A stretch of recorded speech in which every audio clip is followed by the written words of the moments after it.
Vous écoutez les enjeux politiques de la MRC du Rocher-Percé.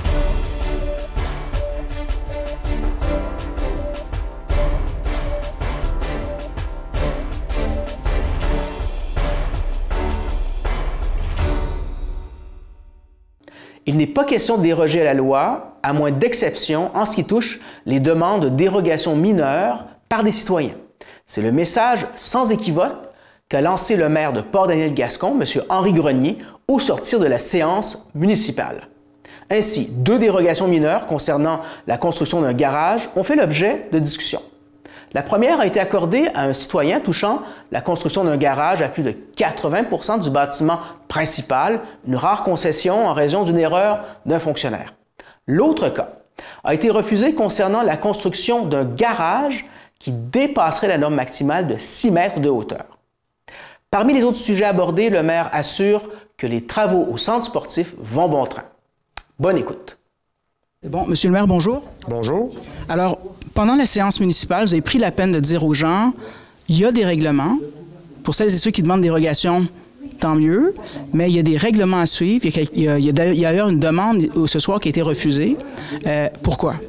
En réalité, c'est par rapport à ce que je voulais dire aux gens, c'est que lorsqu'ils viennent à la municipalité, qu'ils rencontrent l'inspectrice municipale pour lui demander un permis, que ce soit pour construire une résidence ou un garage, c'est que l'inspectrice doit se conformer aux règlements municipaux, puis également aux règlements provinciaux, là, dépendamment, je veux dire, de la demande.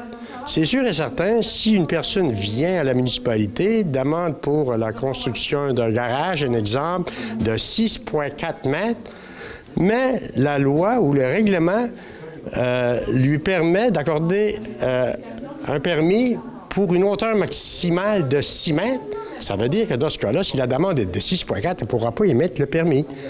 Ce que je disais tantôt, c'est la même chose. Si je demande à un policier, il y a une zone de 50 km, si je peux faire 80, il va me dire, ben non, mon garçon, la zone, c'est 50 km.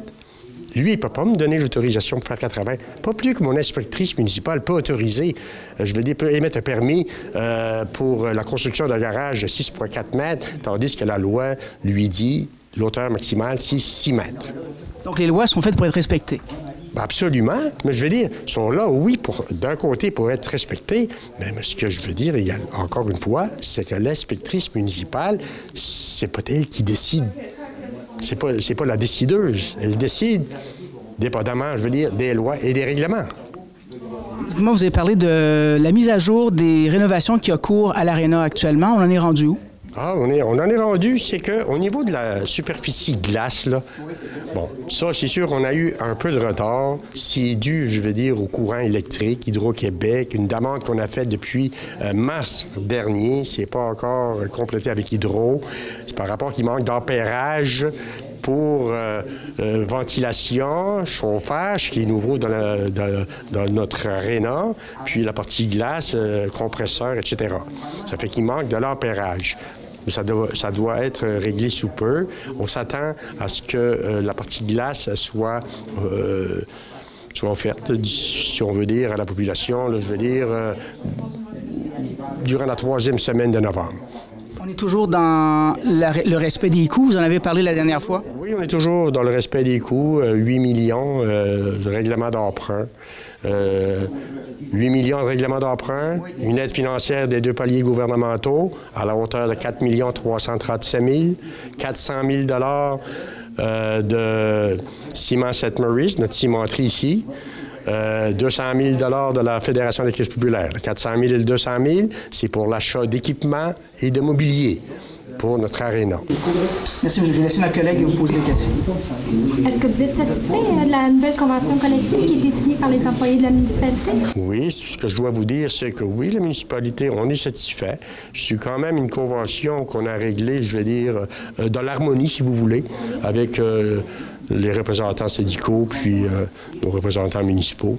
Il n'y a pas eu de brouhaha, tout s'est bien réglé. C'est sûr que c'est une augmentation au niveau salarial de 20 mais ça s'explique. C'est 6 la première année, soit l'année courante, 2023, 5 en 2024, puis 3 pour les années futures, si vous voulez.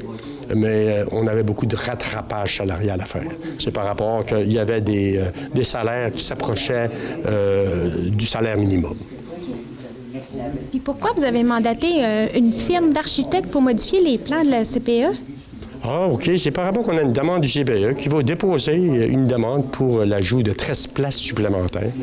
13 places supplémentaires. On avait déjà un CPE qui... On opère autour de 50 enfants. Il y a 50 jeunes qui... Puis là, c'est 13 places supplémentaires. Et ce que je dois vous dire, c'est que la demande est terriblement forte. Il y a une liste d'attente de 60-70 noms déjà, des jeunes. Ça veut dire que c'est un excellent service, je veux dire, pour nos enfants, pour les jeunes de la municipalité. C'est pour des 0,5 ans. Puis le bâtiment appartient à la municipalité, il est en location. Ça veut dire que c'est à nous de faire en sorte qu'on puisse utiliser le sous-sol pour les 13 ajouts, les 13 places supplémentaires. Ça prend certaines modifications, je veux dire. Puis c'est pour ça qu'on demande à un ingénieur de venir pour présenter, il nous présente des plans, puis qu'on puisse aller en appel d'offres.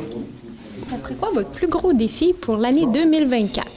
Mon plus gros défi pour 2024, c'est la réalisation du réseau d'aqueducs et d'égouts dans le secteur de Gascon. OK. Merci, M. le maire. Merci. Merci. D'autres choses? Sinon, ça me prendrait un proposeur pour l'ordre du jour. Propose. Madame Blais. Second. Monsieur Langlois. Il y a le point 24, période de questions et de séance. Nous allons passer au point 4. L'adoption des procès-verbaux de la séance ordinaire du 10 octobre et du 1er novembre 2023. Il sera proposé, appuyé et résolu que les procès-verbaux de la séance ordinaire du 10 octobre et de la séance extraordinaire du 1er novembre 2023 soient adoptés tels que présentés aux membres du Conseil, à moins que vous ayez des modifications à apporter. Non, tout est bon. Sinon, ça me prend un proposeur. Monsieur Blais, Mme Castillo. Maintenant, le point 5. Il sera proposé, appuyé et résolu que pour la période d'octobre 2023, la liste des dépôts et des chèques portant les numéros 91 47 74 à 91 49 06 au montant de 68 217,68 $, ainsi que ceux portant les numéros 91 63 44 à 91 63 76 au montant de 140 266,62 $, ainsi que la liste des prélèvements portant les numéros 90 14 76 à 90 15 21 au montant de 107 089 $, et les dépôts directs portant les numéros 14 38 à 14 76 au montant de 1 239 832,26 $, le tout pour un grand total de 1 555 317,44 $, soit approuvé et entériné par les membres du Conseil. Ce montant inclut les dépenses réalisées par le greffier trésorier via sa délégation de pouvoir. J'aurais un proposeur. Propose. Madame Blais. Second. Monsieur Langlois. Monsieur Richer, ici présent, greffier trésorier, certifie par la présente que les crédits étaient disponibles au poste budgétaire pour réaliser les dépenses s'y avant présentées. Le point suivant, le point 6, dépôt et approbation de la liste des comptes à payer d'octobre 2023. Il sera proposé, appuyé et résolu que les membres du conseil municipal approuvent la liste des comptes à payer d'octobre 2023 au montant de 65 254,01 $ et autorise le paiement des factures. Est-ce que vous avez des questions? Non. Non. Propose. Madame Alain. Seconde. Encore une fois, M. Richer, greffier trésorier, certifie par la présente qu'il y a des crédits disponibles au poste budgétaire pour réaliser les dépenses ci avant présentées. Le point suivant, le point 7, c'est un dépôt. C'est le dépôt des états comparatifs au 30 septembre 2023. Selon l'article 176.4 du Code municipal, le greffier trésorier dépose 2 états comparatifs. Le premier compare les revenus et les dépenses de l'exercice financier courant avec celui de l'exercice précédent pour la même période correspondante en date du 30 septembre 2023. Et le deuxième compare les revenus et dépenses prévus de l'exercice courant avec celui qui a été prévu au budget. Il Ça a donc proposé, appuyé et résolu unanimement que les états comparatifs des revenus et dépenses 2023 soient déposés et adoptés. Est-ce qu'il y a un proposeur? Propose. Monsieur Langlois, Monsieur Blais? Correspondance, ce mois-ci, aucune correspondance. C'est rare, mais c'est le cas. Maintenant, nous allons passer au point 9. Au niveau des dons ou commandites, une seule demande de dons. Ça nous parvient du collectif alimentaire. En réalité, l'objet de la demande, c'est une demande de dons en argent pour la réalisation des bonnes nouvelles 2023, ce qui va permettre d'offrir à certaines familles un bon d'achat pour de la nourriture en cette période des fêtes. La municipalité, comme dans le passé, va leur offrir un don de 100 $. Ça veut dire que ça me prendrait un proposeur. Propose. Madame Alain, Seconde. Madame Castillo. Le point suivant maintenant, c'est le point paiement de facture. On a une première facture de Drumco Énergie. C'est une facture liée à l'achat d'une génératrice pour le complexe municipal. Le montant de la facture est de 82 948 $ avant taxe. C'est une dépense qui sera inscrite au programme d'aide financière pour les bâtiments municipaux PRABAM. Le PRABAM, on a reçu du gouvernement un montant d'argent de 100 quelques mille dollars, 122 000, 128 000. Je vais vous le lire plus loin. Ça fait que la dépense va être inscrite à travers cette subvention du gouvernement. Puis, pourquoi l'achat d'une génératrice à notre complexe municipal? En réalité, c'est la même chose qu'on a fait au centre multifonctionnel à Gascon. C'est qu'en cas de sinistre, les sinistrés de la municipalité pourront s'y loger en attendant que ça se passe là. Que ce soit, je veux dire, une méga tempête de neige, un manque d'électricité, peu importe. Ça fait qu'on a deux endroits dans le secteur de Gascon, ici, dans le secteur de Port-Royal. On peut accueillir les gens. Maintenant, pour la facture, l'autre facture de Émilie Rondeau, Art visuel, incorporé. Facture est liée à la politique d'intégration des arts à l'architecture. Ça a rapport avec le projet du centre sportif Marco-Sébastien Cyr. Le montant est de 5 218,53 $ avant taxe. Encore pour le centre sportif, Luce Pelletier, artiste. Toujours une facture liée à la politique d'intégration des arts à l'architecture. 5 218,53 $ autrefois. Et une troisième de Demers Mesnard. Facture, encore une fois, reliée à la production d'une maquette pour le projet du centre sportif Marco-Sébastien Cyr. Le montant est de 5 218,53 $ avant taxe. Il faut dire que ça, c'est une obligation qu'on a. On a reçu du gouvernement une aide financière de 4 337 000 $ pour la réfection et l'agrandissement de notre aréna municipal. Puis c'est une obligation. Ça fait que l'argent est pris à même, je veux dire, la subvention. Maintenant, une facture ici des industries FIPE, facture de 4 548 $ avant taxe. C'est une facture qui est reliée encore une fois au centre sportif Marco-Sébastien Cyr. C'est pour l'achat de filets derrière les buts. Il faut dire qu'on avait budgété 5 000 $. FIPE que nous ont procuré, installé des filets pour un montant de 4 548 $. En réalité, ça fait partie de leur contribution, je veux dire, à notre centre sportif. On est bien heureux de ça, puis je les remercie. Maintenant, une facture de la base de plein air de Bellefeuille. Facture est liée à l'entente pour le camp de jour pour les jeunes de la municipalité. Le montant est de 19 300 $. En ce qui concerne cette facture, c'est que ce que je peux vous dire, c'est que durant l'été, durant 8 semaines, il y a quand même une moyenne de 24 jeunes de la municipalité qui ont participé à des activités au camp Bellefeuille. 24 jeunes, 8 semaines, ça tombe à peu près, le montant exact des jeunes, c'est 193. Ça correspond à 193 jeunes, si vous voulez, pour 8 semaines. Puis la municipalité s'est engagée à donner aux parents, sur une facture d'environ 150 $ qui est chargée par la base de Bellefeuille, un montant de 100 $ par enfant, 100 multiplié par le 193, facture 19 300 $.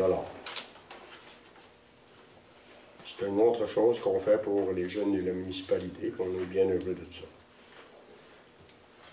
Maintenant, au niveau de LFG Construction, facture est liée au projet de réfection et d'agrandissement du centre sportif. Le montant est de 685 126,90 $. Et toujours une autre facture, toujours de LFG, toujours liée au projet de réfection et d'agrandissement du centre sportif.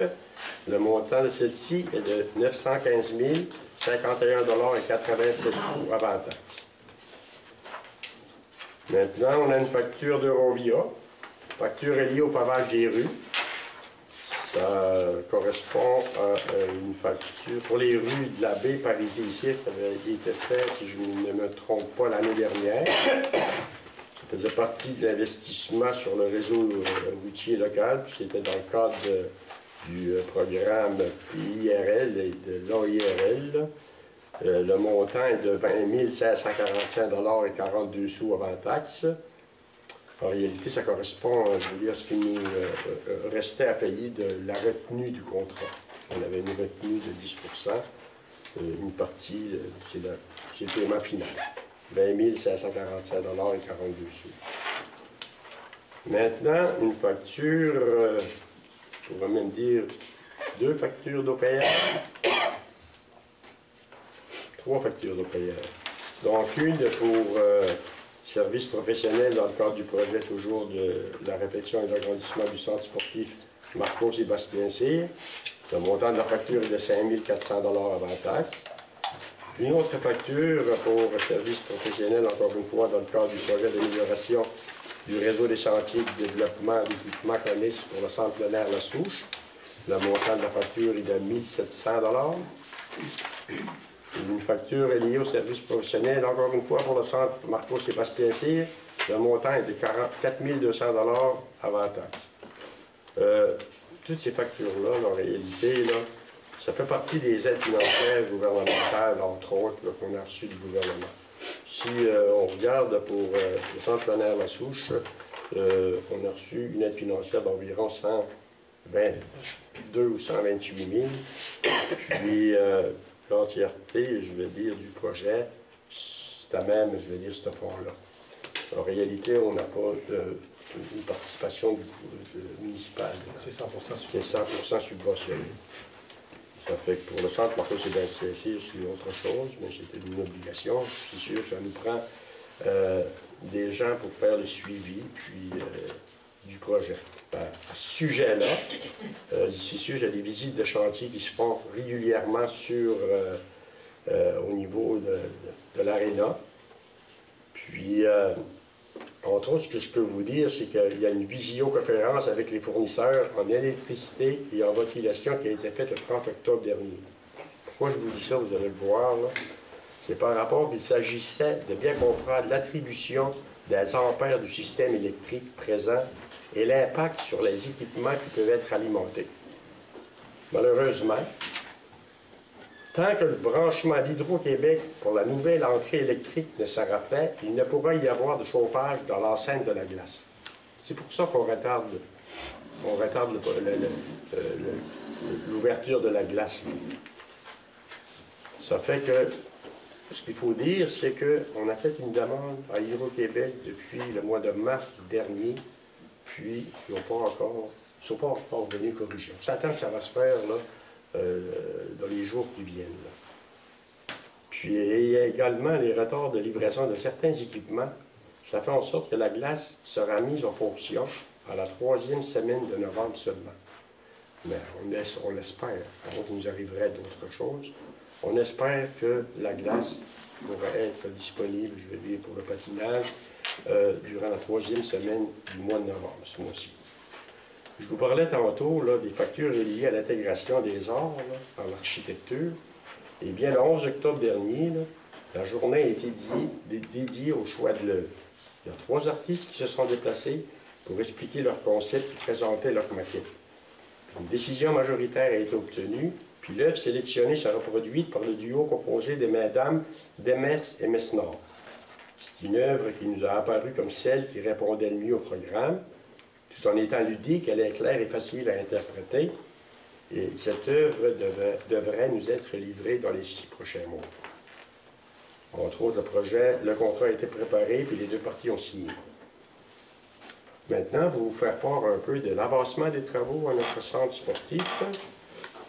Dans la partie aréna, les douches et les équipements de plomberie sont installés dans les chambres des joueurs et des arbitres. Il y a seulement la chambre 4 qui n'est pas faite, mais la directive de chantier pour refaire cette douche est signée, ce qui permettra aux fournisseurs de procéder. Les chambres des joueurs sont pratiquement terminées. Il reste quelques petits changements à apporter. Les tapis de caoutchouc ont été posés presque partout. Le pourtour de ciment devant les portes et au banc des joueurs devra être recouvert pour éviter d'abîmer les patins. Les unités de déshumification ont été installées. La ventilation a aussi été installée. Les dernières bandes et autres équipements ont été libérés de la douane et le fournisseur a pu procéder à l'installation de ceux-ci. C'est sûr que durant ces années-ci, on a bien de la difficulté, je veux dire, à recevoir des matériaux qui nous viennent même à l'intérieur du pays. Là. Les bandes, là, ça venait de Vancouver. Il fallait les douaner. C'est plus long qu'à l'habitude. Il y a également le système d'épuration des eaux usées sur son champ de polissage qui ont fait l'objet de travaux à la 3e et 4e semaine d'octobre. Le terrain est particulièrement perméable, ce qui est une excellente nouvelle, qui réduit ainsi la taille du champ de polissage. Puis dans l'agrandissement, maintenant, la partie agrandissement, les divisions et les murs intérieurs ont fait de bonnes avancées. Certaines parties sont déjà prêtes à être peintes, entre autres. Puis, on nous disait également qu'à cause des froids précoces, là, les nuits sont terriblement froides pour un début du mois d'octobre, les travaux en asphaltage puis en ensemencement ne seront qu'au printemps prochain. À l'heure actuelle, ce sont les informations qu'on a concernant l'avancement des travaux du centre sportif. Maintenant, une facture ici de Tessier Récréoparc. C'est une facture liée aux équipements pour le parc Marguerite-Rose. C'est dans le cadre du programme Prima. Le montant de la facture est de 50 556 $, équivalent de transport avant taxe. Encore une fois, on a été subventionné à la hauteur de 87 000 $. Là, la facture est de 58 812 $. En réalité, ça correspond à l'achat de tables de pique-nique rondes. Mais le plus gros là-dedans, de cette facture, c'est un abri carré hyperbolique multivoile. Le montant de cet abri-là, c'est 32 969 $. Mais payé entièrement par l'aide financière qu'on a reçue du gouvernement. C'est sûr qu'il va rester un résiduel, 50 000 à 87 000. On va s'en servir pour améliorer notre bâtiment, les chambres de bain, les toilettes pour les gens. Une dernière facture, RPF Limité, reliée à la fourniture d'une dalle de béton et branchement d'une génératrice. La génératrice que je vous parlais tantôt qui est installée au complexe municipal. Le montant de cette facture est de 58 812,60 € avant taxe. La différence, on a reçu une aide financière de 122 ou 128 000. Je ne pas, je le lis ici.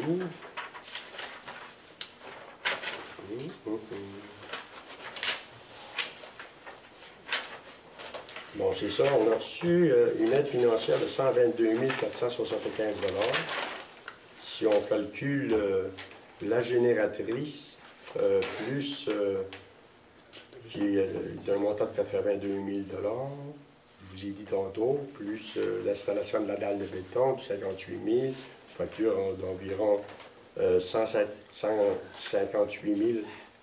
Ça veut dire que de 128 000, 122 000 d'aide financière, il va nous rester un résiduel de 35 910 $ que nous allons financer par un règlement d'emprunt qu'on a déjà en main. Ça s'appelle le règlement d'emprunt parapluie. Ça fait que si vous pensez, si vous avez des questions Sinon, ça me prendra un proposeur. Il y en a qui viennent. Proposé par M. Blais. Second. Mme Alain. Encore une fois, M. Richer, greffier trésorier, certifie par la présente qu'il y a des crédits disponibles au poste budgétaire pour réaliser les dépenses ci-dessus présentées. Le point suivant, le point 11, Prabam, reddition de compte final. Considérant que la municipalité a pris connaissance du guide relatif au Prabam, considérant que la municipalité doit respecter les modalités de ce guide, qui s'applique à elle pour recevoir la contribution gouvernementale, qui lui a été confirmée dans une lettre de la ministre des Affaires municipales et de l'Habitation le 21 juin 2021. Par conséquent, il sera proposé, appuyé et résolu que la municipalité de Port-Daniel-Gascon entérine et confirme la réalisation des travaux visés par la reddition de compte finale et mandate la firme Raymond Chabot Grant Thornton pour réaliser le rapport de mission de procédure convenu, et ce, au montant de plus ou moins 1 750 $ taxes en su. Est-ce qu'un proposeur? Propose. M. Langlois, Mme Blais. Le point suivant, le point 12. Programme d'aide à la voirie locale, sous-volet. Programme particulier d'amélioration par circonscription électorale. Attendu que la municipalité de Port-Daniel-Gascon a pris connaissance des modalités d'application du volet projet particulier d'amélioration du programme d'aide à la voirie locale et s'engage à les respecter.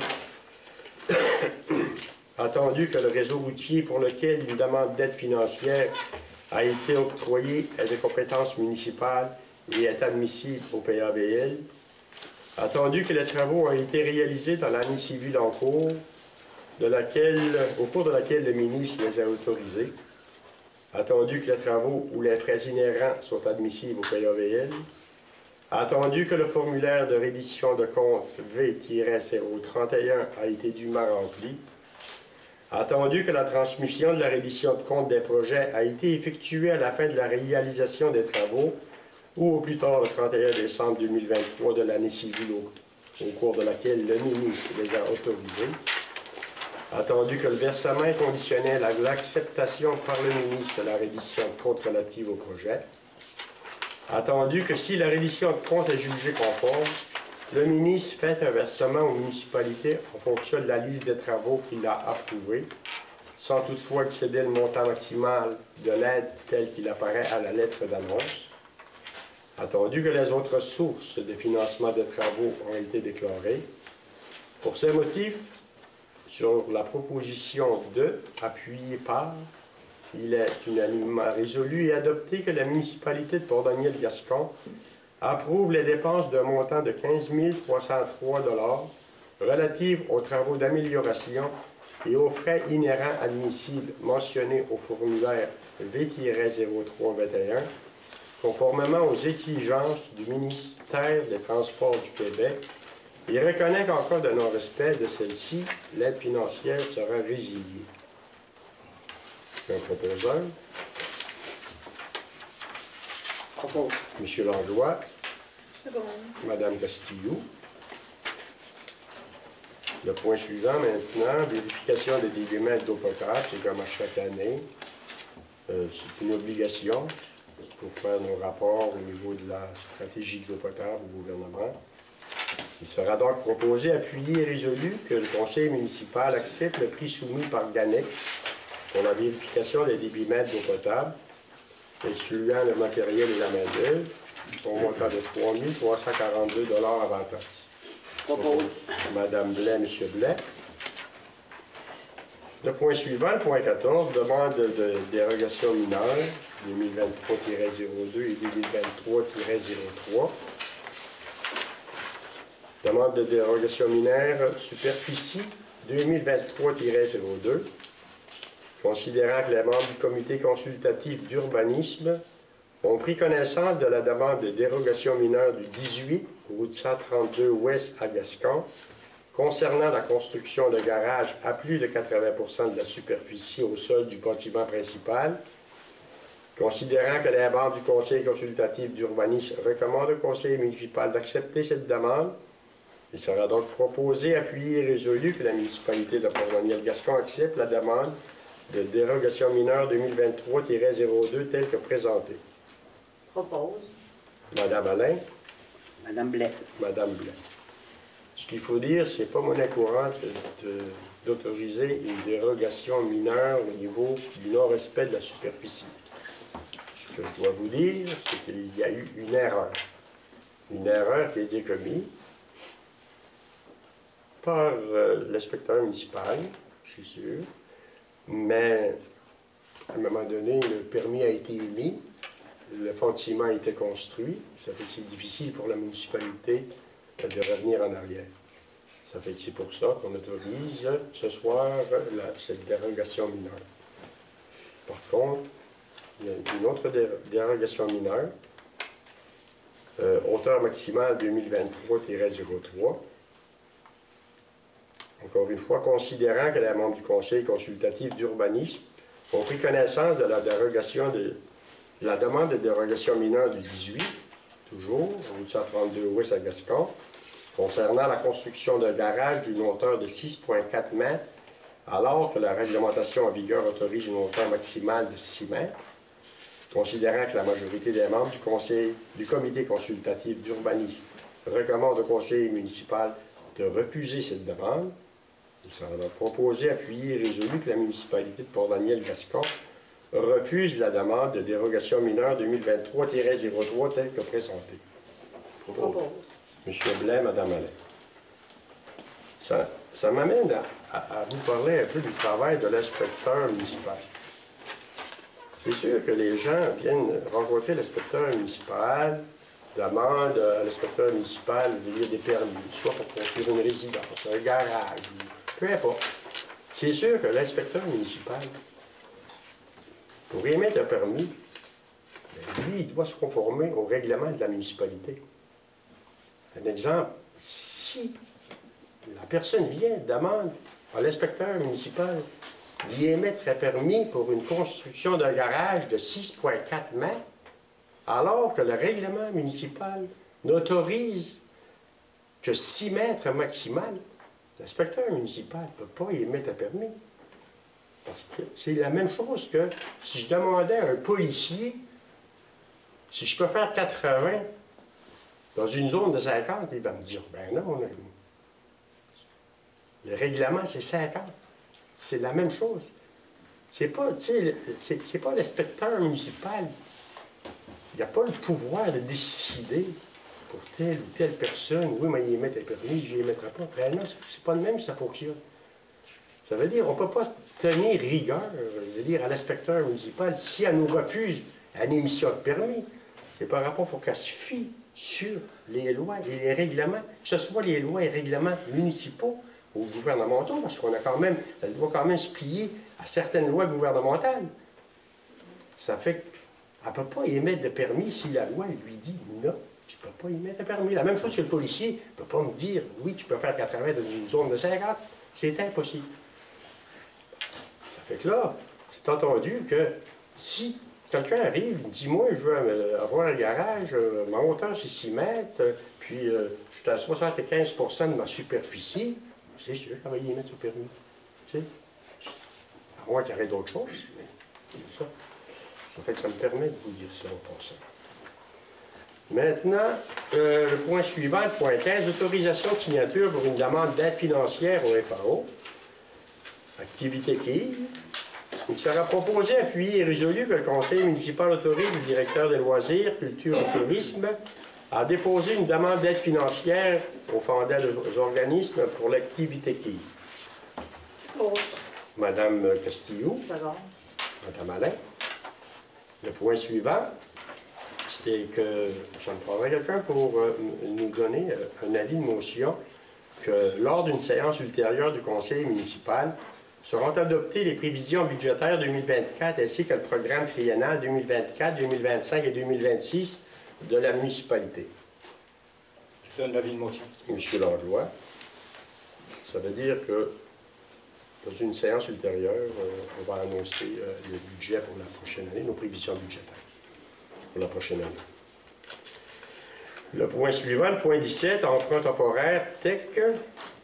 Attendu que l'article 1093 du Code municipal du Québec permet à une municipalité de décréter par résolution des emprunts temporaires pour le paiement de dépenses pour lesquelles le versement d'une subvention par le gouvernement ou l'un de ses ministres ou organismes est assuré. Attendu que la municipalité de Port-Daniel-Gascon réalise des travaux de voirie locale dans le cadre du programme de la TEC 2019-2024, attendu que la programmation version 4 a été approuvée, attendu que la municipalité recevra des factures des entrepreneurs dans le cadre de ces dossiers et que celle-ci n'aura pas reçu le financement du dit programme de la TEC, par conséquent, il sera proposé, appuyé et résolu d'autoriser la greffière trésorière adjointe à faire la demande d'un emprunt temporaire au montant de 978 822 $ auprès de la Caisse populaire des Jardins Centre-Sud gaspésien pour ainsi payer les factures que nous recevrons des dits travaux. La greffière trésorière adjointe est autorisée à effectuer toutes les démarches requises et signer tous les documents nécessaires pour l'obtention de l'emprunt temporaire. Ça me prendra un proposeur. Propose. M. Blais, Mme Blais. Le point suivant, concours de décoration extérieure de Noël. Il sera proposé, appuyé et résolu que des prix soient décernés pour un concours de décoration de Noël pour un total de 450 $. Ça correspond à 75 $ par district. Les prix seront attribués par tirage au sort et chaque district aura un gagnant. Les personnes intéressées devront s'inscrire auprès de la responsable, Mme Sylvie Blais, conseillère du district numéro 6. Est-ce que je peux ajouter quelque chose? Allez-y, madame. C'est à cause que je voudrais remercier aussi M. Richard Briand, qui à tous les ans, il donne 2 commandites de 25 $. C'est la caquerie BMR à Port-Daniel. Merci, Richard. Propose. Proposé par Mme Alain. Mme Castillo. Le point suivant, budget alloué pour les personnes âgées de la résidence Sainte-Germaine de Gascon, comme à tous les ans. Il sera proposé, appuyé et résolu que la municipalité de Port-Daniel-Gascon accorde un montant de 200 $ pour l'achat de cadeaux de Noël aux personnes âgées de la résidence Sainte-Germaine de Gascon. Propose. Mme Blais. M. Langlois. Le point 20, il sera proposé, appuyé et résolu que le conseil municipal autorise la dépense d'une demi-page de vœux pour le temps des fêtes au journal local Gaspésie Nouvelle. Le montant est de 694 $ avant taxe. M. Blais, M. Baudin. Maintenant, demande d'aide financière pour le patinage. Il sera proposé, appuyé et résolu que le conseiller municipal offre une aide financière de 425 $ pour l'activité de patinage des 0,5 ans du CPE Petit Coquillage. Propose. Mme Blais, Mme Alain. Le point 22 maintenant, considérant que les bottes des pompiers doivent être renouvelées aux 10 ans, c'est une obligation, une exigence, considérant que celle de 9 pompiers arrive à échéance, il sera donc proposé, appuyé et résolu que le conseil municipal accepte la soumission de Boivin et Gauvin pour l'achat de bottes pour le service incendie, et ce, au montant de 5 095 $, transport inclus, plus taxes. Propose. M. Blais, Mme Blais. Le point maintenant, achat de 2 cuisinières.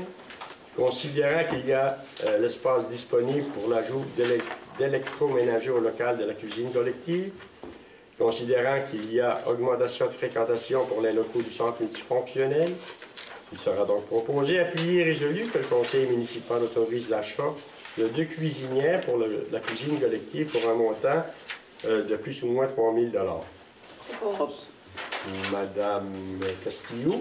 Appuie, Mme Blais. Madame Blais. Je dois vous dire que les 2 cuisinières, en réalité, c'est 749 $ chacune, mais nous avons l'obligation, avec les nouvelles normes, de procéder à l'installation de 8 éléments serpentins, qui sont quand même assez onéreux. Ça fait que là, le plus ou moins 3 000 $. Maintenant, le point suivant, demande de commandite, comité des loisirs Villa-Pabo. Il sera proposé, appuyé et résolu que le conseil municipal autorise un montant de 50 $ au comité des loisirs de la Villa Pabo. Propose. Madame Alain. C'est bon. Madame Castillo. OK. Maintenant, usage non conforme terrain d'un contribuable. Bon, ben moi, c'est ça, le mois passé, je n'ai pas parlé suite à un commentaire de mes électeurs de mon district. On attendait d'avoir une rencontre. La rencontre a eu lieu, c'est la semaine dernière. Moi, ce que je veux proposer, c'est que la municipalité fasse appliquer les règlements pour les usages non conformes à des terrains de contribuables. Je pense qu'on n'a pas le choix, c'est des règlements municipaux, ça doit être fait pour être appliqué, à moins que le conseil décide autrement.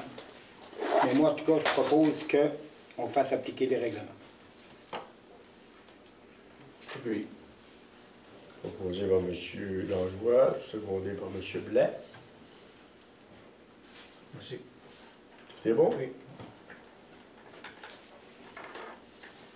Période de questions.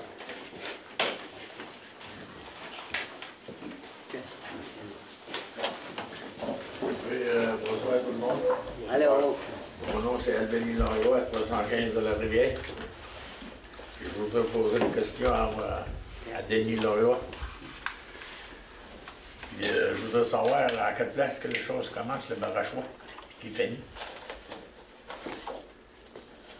Bonne question. C'est la rivière à Saumon se déverse dedans, c'est ça? Oui. Moi, au 110 de la Rivière, Monsieur le maire, que ça vous répondre. toi, tu peux pas? Non. Il y a des affaires qu'on ne peut pas répondre. J'attends pour un permis, puis je l'ai pas. Il dit issu de la Rivière Saumon. Oui. Saumon a changé de place. C'est sûr que notre inspectrice municipale vérifie. Ça fait 2 La mois. réponse qui m'a été transmise aujourd'hui. Attends que la neige tombe, c'est logique. La réponse qui m'a été transmise aujourd'hui par l'inspectrice municipale, c'est une information reçue du secteur des milieux naturels. Puis la demande était concernant la rivière Port-Daniel ainsi que le Barachois. Et la réponse que nous avons obtenue, c'était que, concernant la limite du statut de rivière à saumon pour la rivière Port-Daniel, le statut de rivière à saumon s'applique sur tout l'embouchure. Dans le cas de la rivière Port-Daniel, la limite de l'habitat du saumon est le pont de la route 132, ce qui inclut le Barachois. Ça fait que c'est ça les informations qu'on a présentement. Ça fait qu'avec cette information-là, c'est sûr que la délivrance du permis que vous demandez est quasi impossible. Mais, Madame l'inspectrice fait d'autres vérifications. Ça fait que c'est sûr que à vérifier. Comme ça, si c'est possible, si la loi lui permet de vous émettre le permis, bien entendu qu'elle va le faire. Comme ça, il va changer le Barachois de place. Non, c'est pas ça que la correspondance ne nous dit pas ça. Bon, ce que ça dit, c'est que l'habitat du saumon. La rivière à Saumon. La rivière à Saumon. Ce qui inclut le Barachois. Mais c'est loin de la rivière à Saumon. Oui, mais ça inclut le Barachois. T'es proche du Barachois. C'est pas dans le Barachois. Le cours d'eau qui est là, c'est le Ben non, c'est la rivière de Moulin. Ben, c'est comme je vous dis, là, c'est une première vérification. Vous ne savez pas ce que vous faisiez, excusez-moi de vous dire ça. Vous ne savez pas ce que vous faisiez. Ben, je veux dire, l'inspecteur municipal ou l'inspectrice municipale, pour essayer de satisfaire à votre demande, elle se doit de faire des vérifications. Elle ne peut pas y mettre un permis si je veux dire. Ben, je jette pas ça à l'eau, moi je jette ça sur mon terrain. Oui, je le sais bien, mais il y a des limites à respecter. Même si tu ne jettes pas ça à l'eau, sur le long d'un cours d'eau, dépendamment, je veux dire, c'est une rivière à saumon, un autre. C'est un arceau ce qui passe là. C'est soit 30 mètres, ça, il y a la rivière du Moulin. 20 mètres. Ah, ça fait que c'est ça. C'est loin de la rivière à saumon. Ce soir. Ah, ça marche pas pour tout, eux autres. Ben, je dis, ça marche pas. Ça fonctionne. Je veux faire du terrain, puis vous ne l'avez pas, puis ma voisine craque pour que j'enlève mes affaires, puis... Je comprends ça, mais je veux dire, l'inspecteur... Qu'est-ce qui va arriver avec moi, là? Je peux pas faire de terrain, puis elle veut que j'enlève mes affaires. Oui, mais ils mettent en avant de la maison. Moi, là... Sur mon terrain en avant de la maison. Moi, personnellement, il n'y a personne du conseil municipal qui peut aller voir l'inspectrice municipale puis l'exiger à vous émettre un permis. C'est impossible. Je le sais, ça. Bon, ça fait que l'inspecteur municipal... de me dire ça. Je veux savoir qu'est-ce que je vais faire avec mes affaires. Ben, Ils m'émettent. Ben là... En avant de la maison, pas pour ça. La première vérification, puis la première vérification nous dit que le Barachois fait partie, puis la rivière de Saumon fait partie du Barachois. Bon. Mais je suis pas dans le Barachois. T'as pas le choix, c'est vous autres. Comme je vous dis, elle n'a pas fini, je veux dire, à commencer, c'est vérification. Alors, ouais, fallait, ils disent qu'ils peuvent pas lui donner notre permis. Ben là, c'est une première vérification qu'elle a faite au niveau du secteur des milieux naturels. C'est la réponse qu'elle a. Si elle a une réponse favorable, puis si vous avez le droit, là, ça lui fait plaisir, ça va nous faire plaisir de vous les mettre à côté. Oui, mais si elle n'a pas si de... c'est le cas, Si elle n'a pas de raison, elle va mettre mes affaires. En avant de la maison. Sur mon terrain. On va essayer, on regarde ça. Ben non, mais si vous n'en avez pas, Si, on va mettre ça au pire, si vous n'avez pas de ben, réponse. si, je ne peux pas vous répondre à ça. On va tout mettre ça en avant de la maison. Là, vous allez craquer. Je ne peux pas répondre à ça. Là, vous allez envoyer l'inspecteur chez nous, je fais du ménage. Mais je peux pas en faire, j'ai pas de place pour y mettre. Avec quoi je me fais du terrain sur mon terrain. Je ne peux pas vous donner d'autres réponses. J'ai pas de réponse ce soir, là. Non, à ce soir, J'en ai jamais que je m'y cite. Donc, je veux dire, on a une première réponse, mais je veux dire, c'est sûr que la réponse que je vous donne ce soir, ça ne vous satisfait pas. Je le comprends, mais c'est ça qu'on a reçu. Alors, j'aurais préféré, si ça aurait été une réponse autre que celle-là, ça nous aurait fait plaisir. La voisine, la réponse, ça arrive, puis elle dit, faut-tu le faire au mois de janvier, si c'est gelé, comment m'en faire? Si j'ai la réponse au mois de janvier, puis vous me dites oui. Ben là, regarde, ben oui, regarde. la réponse au mois de janvier, là. Fait elle lâche pas, elle est rendue chez nous, là. On va probablement attendre, je veux dire... Elle est rendue chez nous dans la maison, puis elle fait bébé, mais j'ai dit, t'es venu de bête, là. C'est bon? C'est beau, j'ai pas de réponse. Comment c'est beau? La réponse que je voulais donner. Bonjour, Mr. Mayor, Mr. Grenier, et Mrs. Mon nom c'est Adrien Fitzgerald. Je viens voir vous autres, Mr. Grenier, puis Madame Sylvie. 7 ans passés. Pour un terrain, c'est tient à vous autres. C'est l'église dans c'est la district à Mr. François. Je plais beaucoup de monde. Je parlais avec Mr. Grenier une couple de fois, là. Puis je parlais avec Sylvie aussi. Puis je parlais une fois avec François. J'ai resté un message. C'est jamais plaît. Là, c'est 7 ans, là. C'est avant son élection à Mr. Grenier. Puis là, je veux savoir c'est quoi ça va arriver avec l'église. C'est tiens à vous autres. Bon, premièrement, la première des choses, l'Église ne nous appartient pas. Ben, L'Église n'appartient pas à la municipalité. L'autre jour, tu dis le contrat avec Mr. McGuinness, c'était signé, c'était une counselor, c'était une... Avec M. Contrat, M. McGuinness. Oui.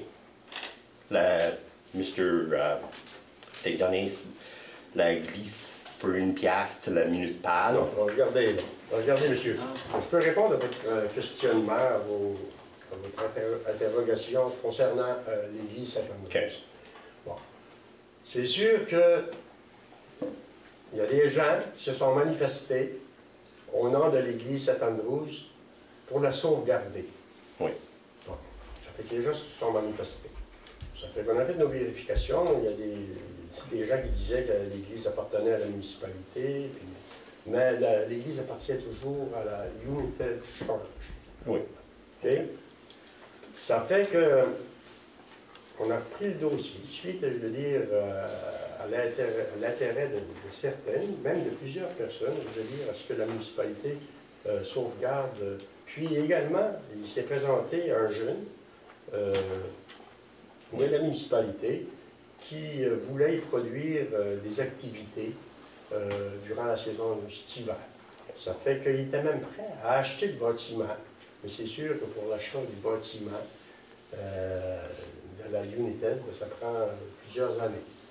C'est pas vrai, Mr. Mayor, parce que c'est déjà acheté. Je vais terminer. Puis là, le problème actuellement, c'était qu'on avait peur que durant la saison hivernale qui approche, là, à grands pas, on avait peur que le toit, je veux dire, s'effondre. Bon. Mais au niveau de la municipalité, à la dernière assemblée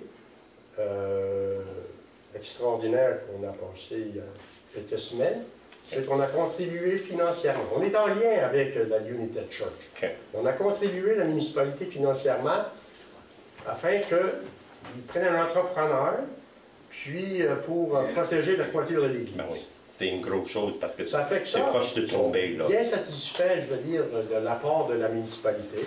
L'entrepreneur, c'est eux autres qui font ça par rapport présentement, à l'heure actuelle, le bâtiment ne nous appartient pas. Mais si jamais que la municipalité devait acquérir ce bâtiment-là, même si ça ne serait-ce que pour $1, ce qu'il faut comprendre, c'est que il y a des réparations à faire. Ben oui. À quel montant ça s'élève des réparations? Je ne sais pas. C'est pas. Bon, on va nous prendre Ben c'est ça. un carnet de santé. Puis un carnet de santé, ça doit être produit par une firme d'ingénierie, par un inspecteur en bâtiment. Oui. Ça va nous prendre tout ça. Mais on est en relation également avec le ministère de l'Agriculture. Parce qu'on sait qu'il y a des aides gouvernementales qui peuvent être disponibles. Ça fait que c'est en cheminement. Parce que... Ce qui presse présentement, c'est de protéger la voiture de l'Église. Oui, je sais. Puis ça nous donne le temps, suite à ça, je veux dire, à faire des représentations. Parce que c'est pas une jour, M. Grunier. C'est comme cette année, je travaille dans le dossier là. Oui, je comprends. Puis j'ai été voir toi. Une s'est dit, OK, c'est la municipalité. Une s'est dit, c'est l'église. Mais c'est sûr, mais nous autres, on a... Puis une, Sophie, c'était counselor avant. Oui. J'ai dit, j'ai tout le document. Monsieur, il faut comprendre, pareil, que la municipalité, incluant l'église Saint-Philippe, on a 5 églises. Oui, je sais. 5 églises qui, en réalité, dans un futur assez rapproché, vont faire la même chose. Ils vont venir voir la municipalité, puis ils vont nous demander est-ce qu'on sauve. Sauver 5 églises, là. C'est top. Hein? Ça fait que, tu sais, on fait ce qu'on peut. On sait que les petites églises anglicanes, pour moi, en tout cas, c'est un petit joyau patrimonial. Ouais. Ça, c'est une patrimoine. Mais il n'empêche que, avant de l'acquérir, ça nous prend de quoi sur la table. Okay. Tu sais, l'analyse, je veux dire, de ce qu'il y a à faire, les coûts de ça. On rencontre le ministère de la Culture. Y a-t-il des aides financières? Il va nous rester combien à payer? Après ça, mais je veux dire, pour que le conseil municipal se prononce, ça nous prend de la documentation, puis des chiffres. Puis ça, je veux dire, ça ne se fait pas du jour au lendemain. Non. Ça prend un certain temps. On se donne l'hiver en espérant que ça va être positif. C'est ça. OK, monsieur? OK, merci. Merci. Est-ce que vous avez d'autres questions? Sinon, ça me prendra un proposeur. Monsieur Langlais.